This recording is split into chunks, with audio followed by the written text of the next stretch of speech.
一波一波打上岸，让人看了触目惊心。米塔中台，来势汹汹，蓝雨首当其冲。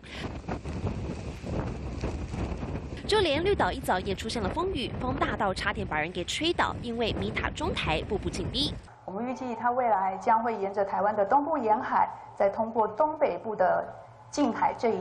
这个过程，然后之后再移动到台湾的北部海面。所以整体来说，今天的下午到明天的清晨将会是台风距离台湾最为靠近的时段。米塔台风不断增强，7级，暴风半径从150公里扩大到180公里，速度也加快。气象局观测，10点到11点间，暴风圈已碰触花东交界陆地，预估晚上台风中心将从东北角的外海通过北上，双北、桃园暴风圈侵袭几率突破93%，基隆和宜兰更是高达98%。而气象局也不排除台风中心可能会登陆。随着下半天之后，一直到入夜距离台风中心最为靠近的宜兰地区还有北部地区，